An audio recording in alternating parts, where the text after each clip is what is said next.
शुरू होने जा रहा है देश का सबसे बड़ा मुकदमा, आपकी अदालत, रजत शर्मा के साथ।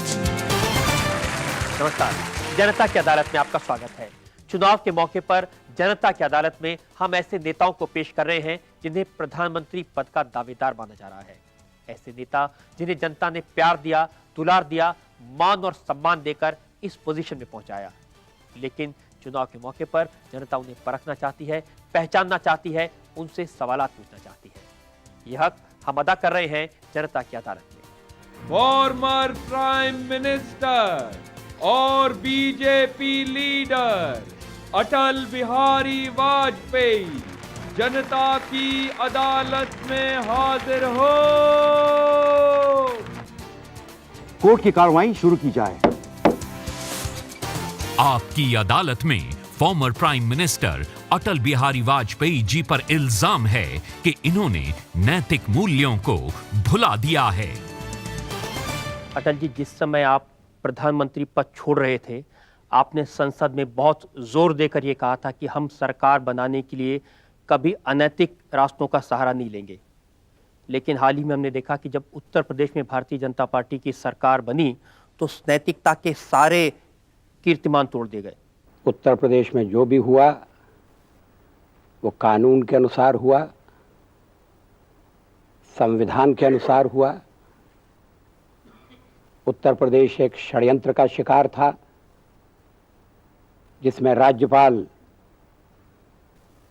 सबसे बड़ी पार्टी होने के बाद भी भारतीय जनता पार्टी के नेता को सरकार बनाने का निमंत्रण देने के लिए तैयार नहीं थे। हमने बसपा के साथ समझौता किया क्योंकि हम चाहते थे कि वहां लोकप्रिय सरकार बने, कानून और व्यवस्था की स्थिति सुधरे, नौकरशाही के हाथ में हुकूमत न चले। लेकिन दुर्भाग्य से वो गठबंधन भी काम नहीं आया। उसके बाद राज्यपाल ने कल्याण सिंह को समय दिया सरकार बनाने का, लेकिन सिर्फ 48 घंटे दिए। किस गणित से 48 घंटे दिए? केंद्र में इससे अधिक समय दिया गया था। गुजरात के गवर्नर ने 15 दिन दिए सरकार बनाने के लिए, शक्ति परीक्षण के लिए। हम इस साजिश को समझ गए और हमें लगा कि लोकप्रिय सरकार अगर बनाना है तो कुछ समझौता करना पड़ेगा। जो लोग लोकप्रिय सरकार के हमारे लक्ष्य से सहमत थे और जो राष्ट्रपति शासन के खिलाफ थे, वो अपना अपना दल छोड़कर हमारे साथ आए। अटल जी, लेकिन ये तो सच है कि जो लोगों ने आपकी पार्टी ज्वाइन की उन सबके सबको मंत्री बना दिया गया। जाहिर है उन्हें मंत्री पद का लालच दिया ही गया होगा। जी नहीं, वो कांग्रेस छोड़ना चाहते थे। उनकी दृष्टि में कांग्रेस की उपयोगिता समाप्त हो गई। वो बहुत पहले से कांग्रेस छोड़कर हमारे साथ आना चाहते थे। लेकिन अगर लोग आते हैं और उनका सहयोग लेने के लिए सत्ता में भागीदारी होती है तो इसे मैं अनैतिक नहीं मानता। आखिर केंद्र में जो संयुक्त मोर्चा था और जिस मोर्चे में 13 पार्टियां शामिल थीं, क्या उन 13 पार्टियों के नेताओं के सामने मंत्री बनने का सवाल नहीं था? क्या वो सत्ता में भागीदारी नहीं करना चाहते थे? क्या इसीलिए वो इकट्ठे नहीं आए? ये खेल तो बरसों से चल रहा है। खेल के नियम सबके लिए समान होना चाहिए। एक तरफा खेल अब नहीं चल सकता। लेकिन अब तक इस खेल में भारतीय जनता पार्टी खिलाड़ी नहीं थी। अब वो भी मैदान में उतर गई, पार्टियां तोड़ने के, जोड़ने के, सरकारें बनाने के। जो पार्टियां स्वयं टूट रही हैं उनमें से अगर एक हिस्सा हमारे साथ जुड़ता है ये समझकर कि भारतीय जनता पार्टी एक मुख्य धारा की पार्टी है, कांग्रेस के दिल लद गए। अब अगर देश का कोई कल्याण कर सकता है तो भारतीय जनता पार्टी कर सकती है, तो उन लोगों को दोष कैसे दिया जा सकता है? अभी उड़ीसा में क्या हुआ? बिजू जनता दल का निर्माण हुआ, हम तो उसमें भागीदार नहीं थे। लोग अपनी पार्टियां ठीक चला नहीं सकते, अपनी पार्टियों के काम के कारण लोगों को संतोष नहीं दे सकते, सदस्य समझते हैं कि हम व्यर्थ की राजनीति कर रहे हैं, और वे अगर भारतीय जनता पार्टी के साथ आने का फैसला करते हैं तो हम उनका स्वागत करेंगे। हमारे दरवाजे उनके लिए खुले हुए हैं। शर्त यह है कि वो ईमानदारी से आएँ, शर्त यह है कि वो देश के कल्याण को सर्वोपरि मान कर आएँ। अटल जी, कांग्रेस के लोगों का आरोप यह है कि आपने कांग्रेस पार्टी को तोड़ने की कोशिश की। जिस समय इंद्र कुमार गुजराल की सरकार से कांग्रेस ने समर्थन वापस लिया, कांग्रेस को तोड़ करके अपनी सरकार बनाने की कोशिश की। कोई लोकसभा का विसर्जन नहीं चाहता था, विघटन नहीं चाहता था, उसमें सब दलों के लोग थे, मगर कांग्रेस का नेतृत्व लोकसभा को भंग करने पर तुला हुआ था। स्वाभाविक था कि एक आंतरिक विद्रोह था। लोगों ने कहा कि हम इस समय को लोकसभा को भंग होते हुए नहीं देखना चाहते, और उन्होंने एक कागज पर, स्मृति पत्र पर हस्ताक्षर कराना शुरू कर दिए। 42-43 कांग्रेस के सदस्य हस्ताक्षर करके ये अपनी राय प्रकट कर चुके थे कि लोकसभा भंग नहीं होना चाहिए। अब अगर उनके कदम को हमारे द्वारा प्रेरित कहा जाएगा तो ये हमारे साथ न्याय नहीं होगा। उन्हें अपनी चिंता थी। 1.5 साल के भीतर लोकसभा भंग हो गई। वो 5 साल के लिए चुने गए थे। उनका भविष्य अंधकारमय हो रहा था। उन्हें यह भी डर था कि कांग्रेस की गुटबंदी के कारण उनको टिकट नहीं मिलेंगे। जो उपयुक्त व्यक्ति है, जिसने सेवा की है, वो भी टिकट से वंचित कर दिया जाएगा, क्योंकि कांग्रेस का शिखर नेतृत्व गुटबंदी में इस तरह से फंसा हुआ है। और इसलिए वो चाहते थे कि लोकसभा 5 साल पूरी चले, और इसलिए वो प्रयास कर रहे थे। अटल जी, कांग्रेस का तो ये कहना है कि अब भारतीय जनता पार्टी ने अपनी विचारधारा छोड़ दी है और वो कांग्रेस के रास्ते पर चलने लगी है। अगर हमने अपनी विचारधारा छोड़ दी है तो उनको क्या तकलीफ हो रही है? हमने अपनी विचारधारा नहीं छोड़ी। सचमुच में विचारधारा का प्रश्न आया भी नहीं। जो हमारे साथ मिलने को तैयार थे वो तो हमारी विचारधारा के अनुसार चलने को तैयार थे। देखिए, उनके एक नेता ने तो यहाँ तक कहा कि भारतीय जनता पार्टी ने हमारी विचारधारा चुरा ली। हमारे नेता सुभाष चंद्र बोस और महात्मा गांधी को चुरा लिया, अब वो हमारे एमपी भी चुरा रहे हैं।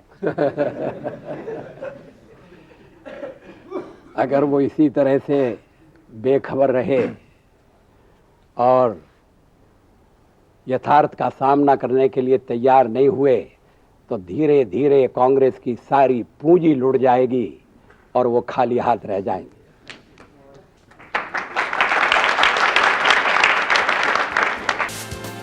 आपकी अदालत में former prime minister Atal Bihari Vajpayee ji पर इल्जाम है कि ये चुनाव जीतने के लिए स्थायी सरकार का खोखला वादा कर रहे हैं।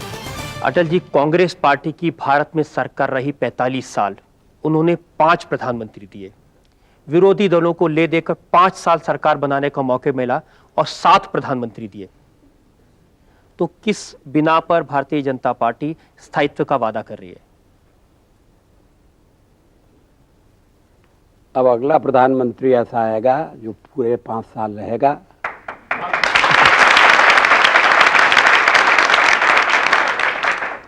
लोगों ने कांग्रेस को कसौटी पर कस लिया।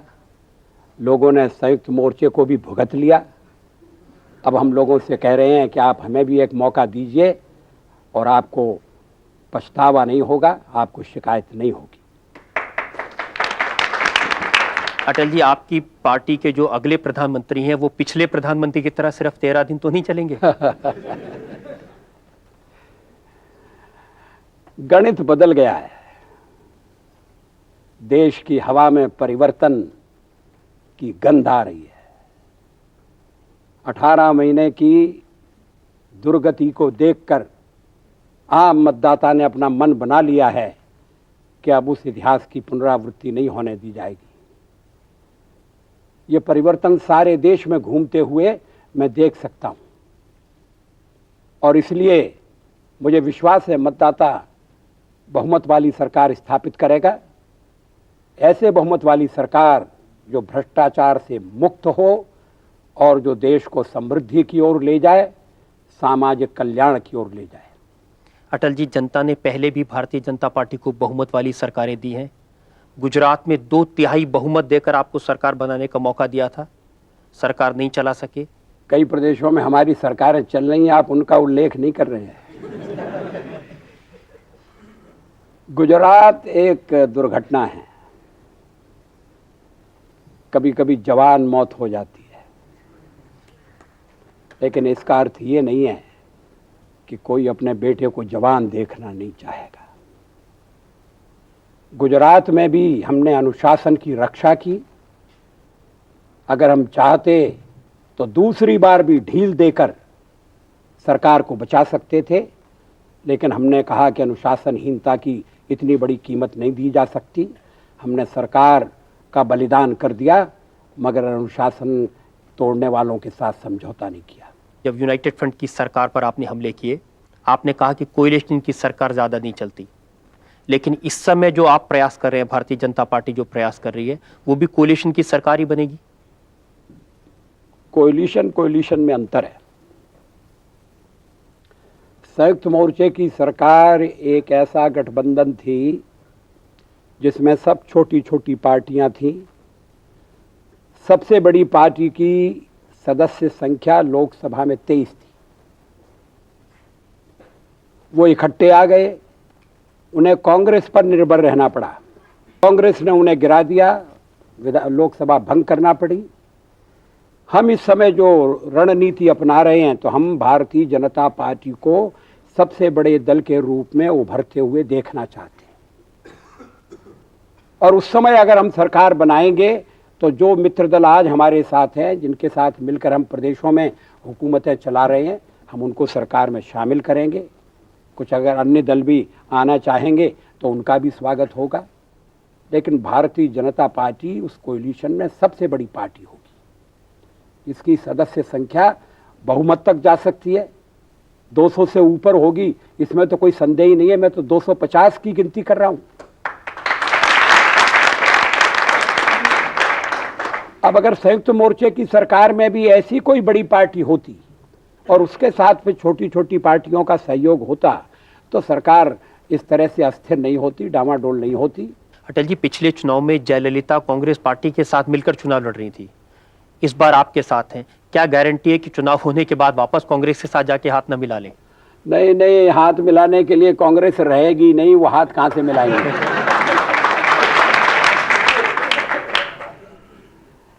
तमिलनाडु की स्थिति विशेष है, भिन्न है। वहां या तो डीएमके है या अन्ना एडीएमके है। डीएमके संयुक्त मोर्चे के साथ चली गई, बच गई अन्ना एडीएमके, उनके साथ हमने गठबंधन कर लिया। आखिर हम तमिलनाडु में अपने पांव जमाना चाहते हैं। हमने उनके साथ गठबंधन करके उत्तर और दक्षिण के बीच में जैन कमीशन की रिपोर्ट के कारण जो एक विघटन का वातावरण पैदा करना चाहते थे, हमने उस विघटन की बात पर पानी फेर दिया। हमने उत्तर और दक्षिण की एकता को और मजबूत कर दिया। जिस समय जयललिता से आपका समझौता हुआ, उसके एक रात पहले तक उनकी कांग्रेस से बातचीत चल रही थी? उनकी कांग्रेस से बात नहीं चल रही थी, कांग्रेस की उनसे बात चल रही थी। कांग्रेस उनका समर्थन लेना चाहती थी, संयुक्त मोर्चा भी उनका समर्थन लेना चाहते थे। हमने दोनों को पछाड़ दिया और समझौता कर लिया। ये हमने अच्छा किया है, इसमें किसी को आपत्ति नहीं होना चाहिए। अटल जी, आपने पिछले पार्लियामेंट डिस्कशन में कहा था कि यदि आपको जोड़ तोड़ करके या दूसरी पार्टी के लोगों को मिलाकर सरकार बनानी पड़ी या खरीद फरोख्त करके, तो आप ऐसी सरकार को चिमटे से भी नहीं छुएंगे। तो मैं ये जानना चाहती हूँ कि यदि इस चुनाव के बाद ये स्थिति आई तो आप क्या करेंगे? मैंने ये कहा था कि हम मेंबरों की खरीद फरोख्त नहीं करेंगे, राजनीति को सौदे का विषय नहीं बनाएंगे। और सदन में डीएमके के नेता ने खुले रूप में इस बात की तारीफ की कि भारतीय जनता पार्टी जो सरकार चला रही है उसने ऊंचे मानदंडों से काम किया हुआ है। सहयोग तो राजनीति में करना पड़ेगा। एक दल को बहुमत मिले, बहुत अच्छा, मतदाता दो टूक फैसला करें, उनका स्वागत है। लेकिन अगर सहयोग लेने की आवश्यकता पड़ती है तो उसमें कोई संकोच नहीं होना चाहिए। अटल जी, उनका प्रश्न ये था कि अगर सरकार बनाने में बहुमत में आपके और आपकी जो एलाइड पार्टीज हैं उनके भी बहुमत में कुछ कमी रह गई तो क्या फिर से कांग्रेस को तोड़ने की कोशिश करेंगे? नहीं नहीं, कोई कमी नहीं रहेगी। मुझे तो 300 की संख्या दिखाई दे रही है।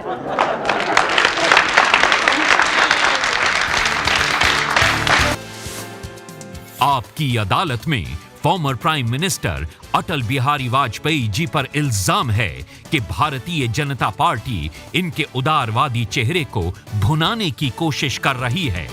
अटल जी, भारत के जाने माने लेखक हैं खुशवंत सिंह जी। उन्होंने अपने कॉलम में हाल ही में लिखा है कि अटल बिहारी वाजपेयी बहुत अच्छे आदमी हैं, स्टेट्समैन हैं, विदेश नीति भी बहुत अच्छी की थी इन्होंने, लेकिन उन्होंने कहा एक ही माइनस पॉइंट है अटल बिहारी वाजपेयी का, आदमी ठीक है लेकिन गलत पार्टी में है।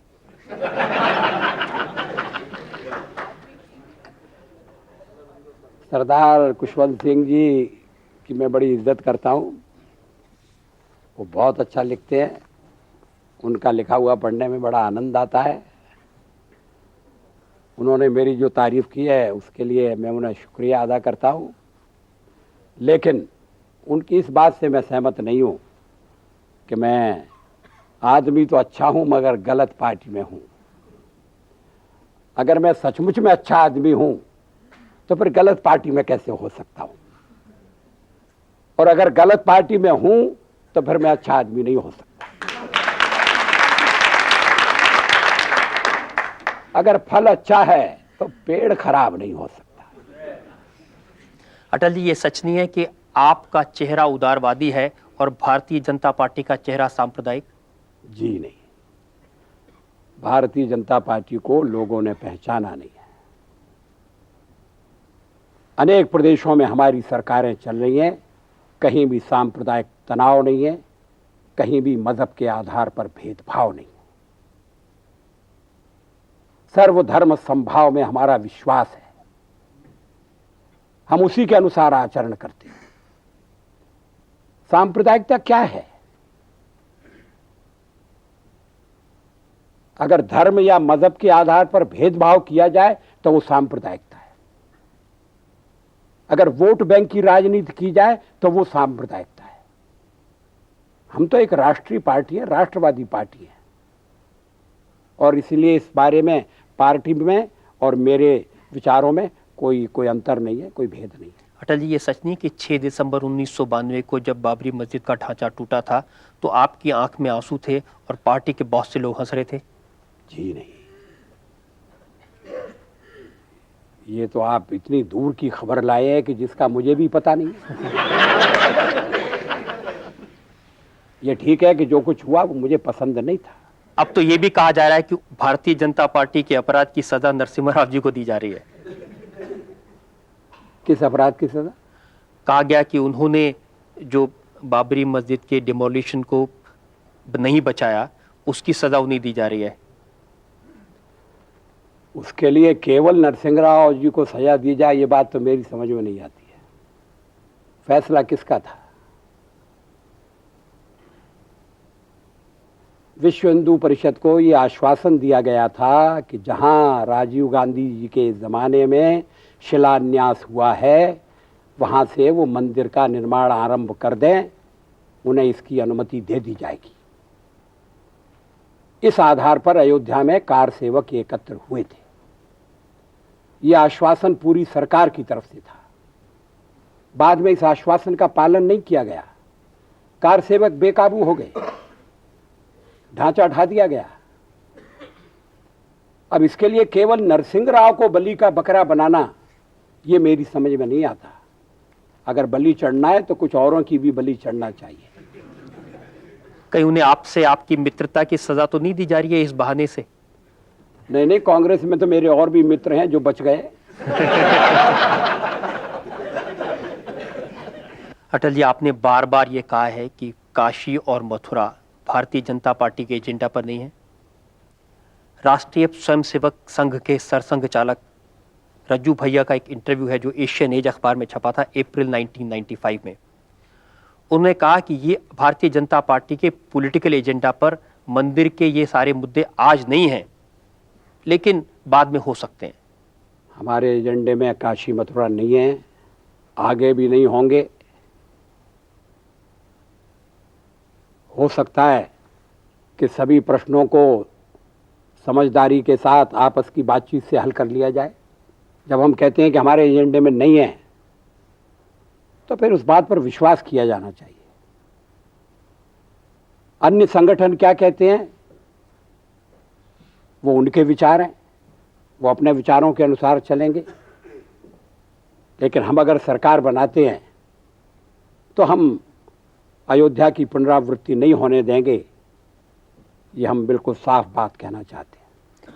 अटल जी, विश्वास इसलिए नहीं होता क्योंकि राष्ट्रीय स्वयंसेवक संघ तो भारतीय जनता पार्टी की पेरेंट संस्था है, रिमोट कंट्रोल तो नागपुर से चलता है। जी नहीं ये डी कंट्रोल का जमाना है, कहाँ कंट्रोल की बात आप कर रहे हैं? ये ठीक नहीं है। ये भारतीय जनता पार्टी के साथ बड़ा अन्याय करना है। इतना ही बड़ी पार्टी, इतनी प्रभावशाली पार्टी, जिसकी सरकार 5 राज्यों में काम कर रही है और जो कल केंद्र में सरकार बनाने की तैयारी कर रही है, उसको कहीं एक रिमोट कंट्रोल से चलाया जाएगा, इसकी तो कल्पना भी नहीं की जानी चाहिए। हम एक स्वतंत्र संगठन है, राष्ट्रीय स्वयंसेवक संघ एक देशभक्ति पूर्ण संगठन है।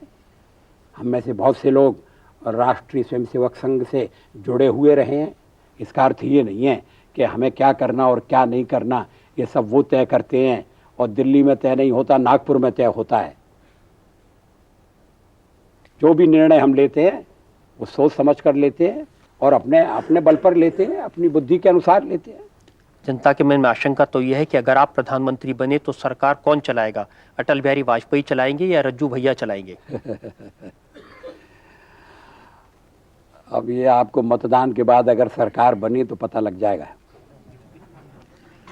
अटल जी, कांग्रेस पार्टी के अध्यक्ष हैं सीताराम केसरी, उनका एक बयान है। उन्होंने कहा कि राष्ट्रीय स्वयंसेवक संघ अटल जी को कभी प्रधानमंत्री नहीं बनने देगा, अगर बन जाएंगे तो चलने नहीं देगा। केसरी जी को बड़ी अंदर की खबर है। केसरी जी को ये तो पता नहीं है कि वो कांग्रेस के अध्यक्ष रहेंगे कि नहीं रहेंगे, और वो हमारे बारे में ये भविष्यवाणी कर रहे हैं। इस भविष्यवाणी का कोई अर्थ नहीं है। पार्टी ने सोच समझकर प्रधानमंत्री पद के लिए मेरा नाम रखा है। मुझे पार्टी का पूरा विश्वास प्राप्त है, और केवल पार्टी का नहीं, मुझे मित्र दलों का भी विश्वास प्राप्त है, मुझे परिवार का भी विश्वास प्राप्त है, सब सहयोगियों का भी विश्वास प्राप्त है कि इस बारे में केसरी जी कुछ भी कहते रहें, मगर किसी के मन में शंका या कुशंका नहीं होनी चाहिए। अटल जी, आपकी पार्टी के कुछ लोग कहते हैं कि अटल बिहारी वाजपेयी तो मुखौटा हैं, असली ताकत तो अडवाणी जी के हाथ में है। सुना तो मैंने भी है ऐसा, लेकिन जब मैंने पूछा कि भाई वो असली चेहरा कहाँ है, तो मुझे कहा गया कि आप ही असली चेहरा हैं। बार बार अखबारों में लिखा जाता है कि भारतीय जनता पार्टी में 2 गुट हैं, एक नरम दल है, एक गरम दल है, एक वाजपेयी जी का दल है, एक अडवाणी जी का दल है। जी नहीं, मैं किसी दलदल में नहीं हूं। मैं तो औरों के दलदल में अपना कमल खिलाता हूं।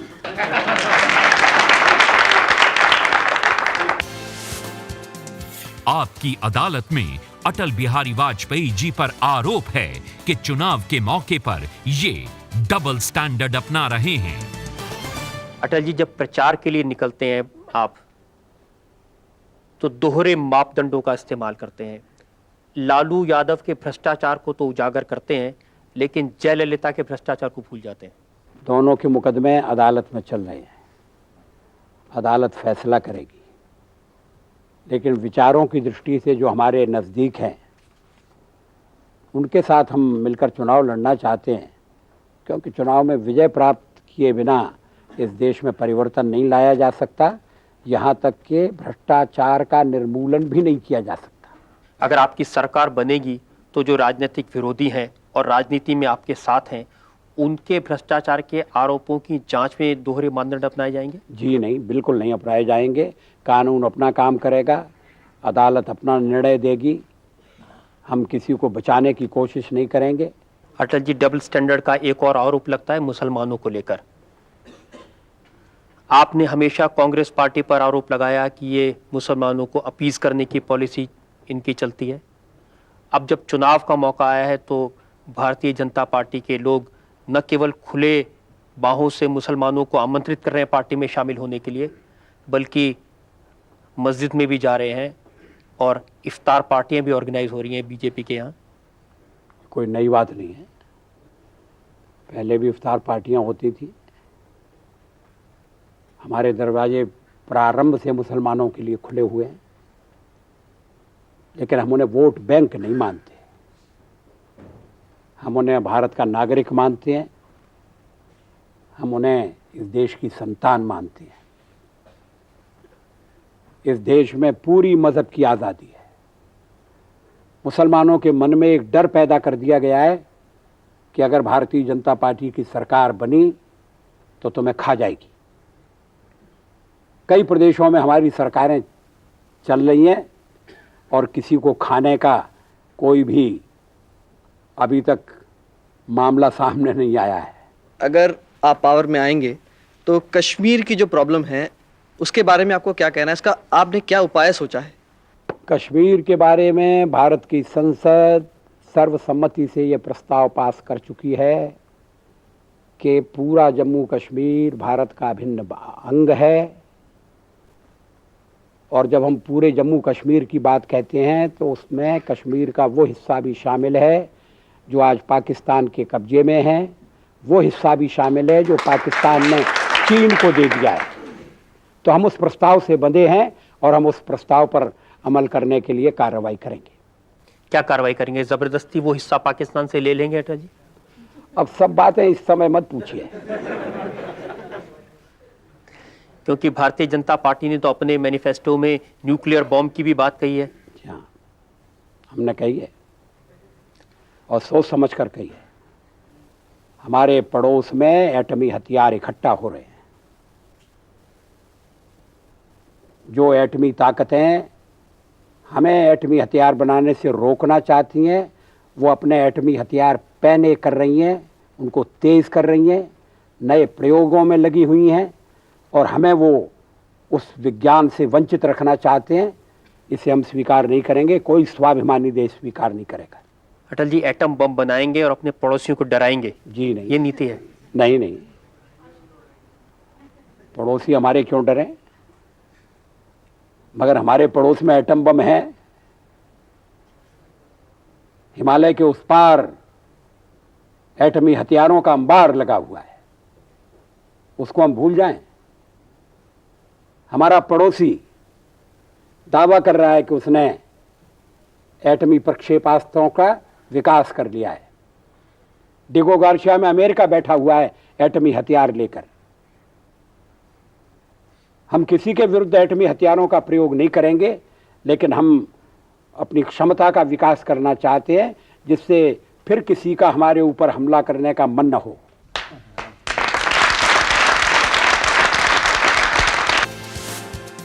आपकी अदालत में former prime minister Atal Bihari Vajpayee ji पर आरोप है कि इन्होंने सत्ता की दौड़ में विचारधारा को भुला दिया है। अटल जी, पहले भारतीय जनता पार्टी का दावा था एक अलग पहचान वाली पार्टी है, बाकी पार्टियों से अलग, और अब यह हाल है कि जो भी प्यार से मिला हम उसी के हो लिए। ये कहना ठीक है। हमने अपनी विचारधारा के साथ कोई समझौता नहीं किया है। सचमुच में बाकी के लोग हमारी विचारधारा को अब स्वीकार करने लगे हैं। हिंदुत्व का सवाल आप लीजिए। सर्वोच्च न्यायालय ने हिंदुत्व के बारे में जो निर्णय दिया उससे हमारे दृष्टिकोण की पुष्टि हो गई।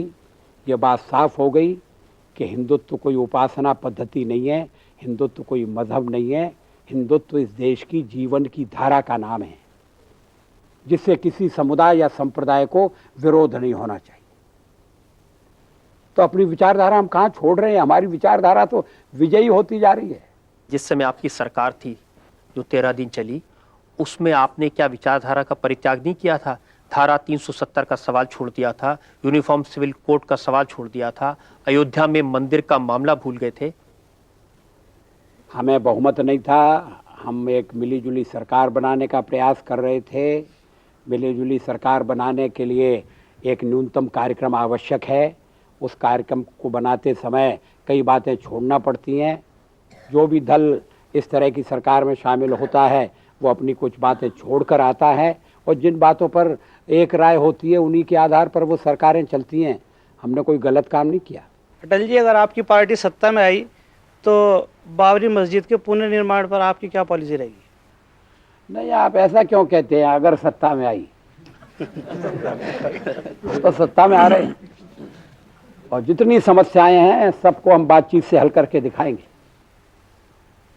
आप कह रहे हैं कि जो राम मंदिर और बाबरी मस्जिद का विवाद है इसको बातचीत से हल करेंगे, कोर्ट का फैसला नहीं मानेंगे? कोर्ट ने तो अभी फैसला दिया ही नहीं है। कोर्ट का फैसला आने से पहले अगर आपस की बातचीत से मामला हल हो जाए तो अदालत को भी आपत्ति नहीं होगी। आपकी अदालत में former prime minister Atal Bihari Vajpayee ji पर इल्जाम है कि ये पार्टी से अलग छवि बनाए रखना चाहते हैं। अब अटल जी, ये तो बात आप भी मानेंगे कि भारतीय जनता पार्टी की छवि अलग और आपकी छवि अलग। भारतीय जनता पार्टी की छवि सांप्रदायिक और आपकी छवि साफ सुथरी। सब एक ही सांचे में ढले नहीं होते। विचारों में भी भिन्नता कभी कभी हो सकती है, लेकिन मैं जिस पार्टी में हूं उस पार्टी से मेरी छवि अलग है, ये तो मैं स्वीकार करने के लिए तैयार नहीं हूं। हाँ, अगर कुछ ऐसे लोग हैं जो मुझे ज़्यादा पसंद करते हैं तो उनका मैं आभारी हूं, उनको मैं धन्यवाद देना चाहता हूं। इसीलिए शायद भारतीय जनता पार्टी इस बार पर्सनैलिटी कल्ट का सहारा ले रही है वोट लेने के लिए। नहीं नहीं, ऐसा नहीं है। कांग्रेस पार्टी पहले कौन प्रधानमंत्री होगा इसकी घोषणा लेकर चुनाव लड़ती थी। दुनिया के अन्य संसदीय लोकतंत्र के देशों में प्रधानमंत्री कौन बनेगा ये पहले से लोगों को बताया जाता है। आज अधिकांश सीनियर नेता तो बीमार और सुस्त नजर आते हैं, जबकि आप हमेशा दुरुस्त और चुस्त नजर आते हैं। इस सेहत का राज क्या है?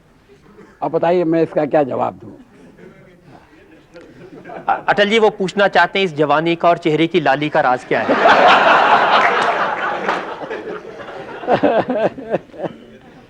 ये ऐसा राज है जो बताया नहीं जा सकता। आदरणीय अटल जी, आप प्रधानमंत्री बनने के बाद क्या विदेश नीति बदलेंगे? विदेश नीति के सवाल पर हमारे देश में हमेशा एक आम सहमति रही है। सरकारें बदलती हैं लेकिन राष्ट्र हित नहीं बदलते। इसलिए अंग्रेजी में एक कहावत है कि मित्र तो बदल सकते हैं लेकिन राष्ट्र हित वो ही रहते हैं। थोड़ा बहुत अंतर तो होगा क्योंकि परिस्थिति बदलती है। उदाहरण के लिए सभी सरकारें पड़ोसी देशों के साथ मित्रता के संबंध कायम करने के लिए कदम बढ़ाती रही हैं। मित्रता हमारे हित में है, लेकिन मित्रता राष्ट्रीय हितों के प्रकाश में होनी चाहिए। मित्रता द्विपक्षीय होनी चाहिए। ताली अगर बजती है तो दोनों हाथ से बजती है, एक हाथ से नहीं बजती। आजकल वर्तमान सरकार पाकिस्तान को एक तरफा जो सुविधाएं देती जा रही है उससे हम सहमत नहीं है। हम अगर सत्ता में आए तो पाकिस्तान से ये कहेंगे कि सबसे पहले आप आतंकवादियों पर नियंत्रण लगाइए। सीमा के पार से किसी आतंकवादी को हमारे देश में भेजना ये मैत्रीपूर्ण कार्य नहीं है। ये कार्य बंद होना चाहिए। आप नेहरू जी की विदेश नीति के प्रशंसक थे। इंदिरा गांधी को आपने दुर्गा कहा था। नरसिम्हा राव की आर्थिक नीतियों का आप समर्थन करते हैं। तो फिर अगर आपको आधा कांग्रेसी कहे कोई, तो उसमें गलती क्या है? नेहरू जी की मैंने उनके मुंह पर कठोर आलोचना की थी। मैंने एक बार नेहरू जी से कहा था कि आपका व्यक्तित्व विभाजित व्यक्तित्व है, इसमें चर्चिल भी और चैम्बरलेन भी है। नेहरू जी तमतमा गए थे, कोई जवाब नहीं दिया उन्होंने। मैं नेहरू जी की गुटनिरपेक्ष नीति का समर्थक था, वो नेहरू जी की नीति नहीं थी। और ये बात भी मैंने उनके ही सामने कही थी कि अगर देश का प्रधानमंत्री जवाहरलाल नेहरू न होता, अगर और कोई प्रधानमंत्री होता, तो वो भी देश की आज़ादी के बाद दोनों शक्ति गुटों से अलग रहने की नीति पर चलता। तो नेहरू जी की नीति का समर्थक होने का सवाल नहीं है। नेहरू जी तो आपकी तारीफ करते थे पार्लियामेंट में। अब इसका मतलब यह है कि जरूर कुछ तारीफ करने लायक होगा। इंदिरा गांधी को आपने दुर्गा कहा था। मैंने दुर्गा नहीं कहा, यह भी अखबार वालों ने छाप दिया और मैं खंडन करता रह गया कि मैंने नहीं कहा नहीं, आपने कहा है, आपने कहा है। फिर इस पर बड़ी खोज हुई। श्रीमती पुपुल जयकर ने इंदिरा जी के बारे में एक पुस्तक लिखी और उस पुस्तक में वो इस बात का उल्लेख करना चाहती थी कि वाजपेयी ने इंदिरा जी को दुर्गा कहा है। तो पहले मेरे पास आई, मैंने कहा कि नहीं, मैंने नहीं कहा। मेरे नाम से छप गया था जरूर, लेकिन मैंने कहा नहीं था। तो फिर उन्होंने लाइब्रेरी में जाकर सारी किताबें खंगाल ली और सारी कार्रवाइयां देख ली, उसमें कहीं दुर्गा नहीं मिला। लेकिन अभी भी दुर्गा मेरे पीछे है, जैसे आपके सवाल से लगता है। अभी तो आपके पीछे सोनिया जी हैं।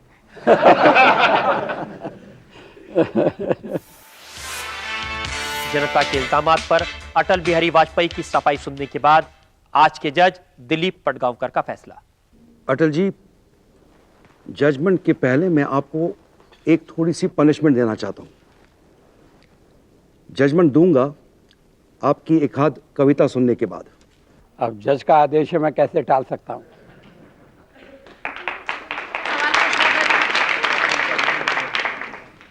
आओ फिर से दिया जलाएं, आओ फिर से दिया जलाएं, भरी दोपहरी में अंधियारा, सूरज परछाई से हारा, अंतरतम का नेह निचोड़ें, बुझी हुई बाती सुलगाएं, आओ फिर से दिया जलाएं, आओ फिर से दिया जलाएं। हम पड़ाव को समझे मंजिल, हम पड़ाव को समझे मंजिल, लक्ष्य हुआ आंखों से ओझल, वर्तमान के मोह जाल में आने वाला कल न भुलाएं, आओ फिर से दिया जलाएं, आओ फिर से दिया जलाएं। अंतिम है, आहुति बाकी, आहुति बाकी यज्ञ अधूरा, अपनों के विघ्नों ने घेरा, अंतिम जय का वज्र बनाने, नव दधीची हड्डियां गलाएं, आओ फिर से दिया जलाएं, आओ फिर से दिया जलाएं।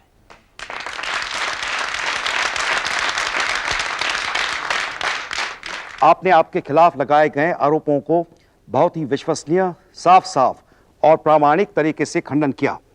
आपको सुनते हुए ये तो जाहिर हो ही गया कि भारत और भारतीय जनता के प्रति आपकी आस्था चिरस्थायी है। इस विशाल देश की विविधताओं को किस प्रकार से आप और आपकी पार्टी संभालती है, उसी आधार पर आपके प्रति निर्णय किया जा सकता है। अब मामला इस लोकतंत्र के नागरिकों के सामने है और फैसला उन्हीं को करना है। लेकिन इस अदालत में आप व्यक्तिगत तौर से सभी आरोपों से बरी पाए गए।